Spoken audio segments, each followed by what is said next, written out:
All right, here we go. The origin of mass, gravity, and inertia. This is basically the unified field theory, as I'm going to discuss the origin of gravity, mass, and inertia, which basically is all the same thing. They come from the same mechanical process. And then after that, once we understand how gravity is formed, we're going to discuss anti-gravity. There is only one thing that physically exists. That thing is the ether or space, the space-time continuum, whatever you want to call it. That is the only thing. Everything is made and built from that object. The ether is a quasi-elastic solid. It is the fundamental field. All things that we observe are simply different manifestations of this real physical object, but he didn't have the mechanical link.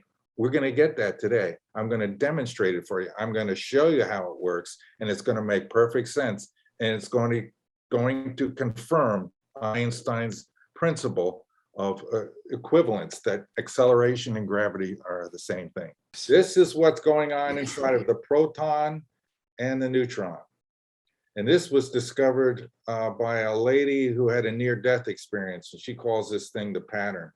And I went searching for it because I had a suspicion that if the Father, the Creator, wanted us to know about it, he would send a message back through an NDE person. So how I got this idea to do this, it's a long story in itself. It's in the book.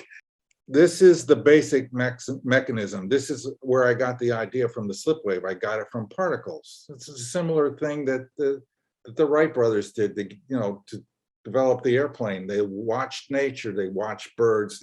Leonardo da Vinci, the same thing.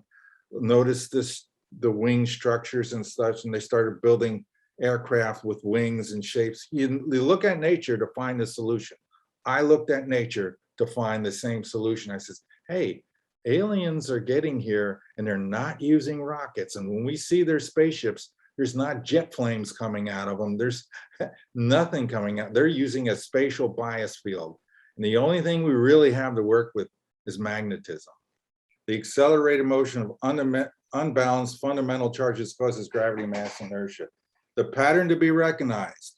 All electromagnetic particles have mass except photons. This is my happiest thought. Fundamental balanced charges, such as the photon, always move in a non-accelerated linear motion. I remember the day I realized this. This is the day I realized how mass was formed myself. They analyzed pictures of the Belgian Triangle taken with ordinary film back in the 80s. When they analyzed the film, the emulsion itself, the material that was in the emulsion was magnetized. It takes a hell of a strong magnetic field and they were at, I don't know how many yards away from that UFO, but it still affected the magnetic structure of the film, the emulsion. Electromagnets would be even better because you could just turn them on and off. You don't have to spin the whole thing. Make it a rotating magnetic field. The faster this rotates, the stronger the magnetic field, the more gravity shielding you're going to see at the weight here. And basically this thing is going to float up and this is going to go down like the scale is going right here. It's going to be, this will become lighter and this will remain the same. It will of course be heavier than it was balanced before, but with the rotating magnetic field underneath this object, it will shield from the gravity and it will become lighter. That's the kind of experiment we just need to, so that we can start figuring out how much magnetic field strength we need and how much rotation we need to get the effects that we want. We want to be able to propel the ship and we want to be able to make it weightless. This equation here is incredibly important.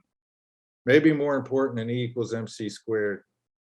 C, the speed of light, equals 1 over the square root of permittivity times permeability.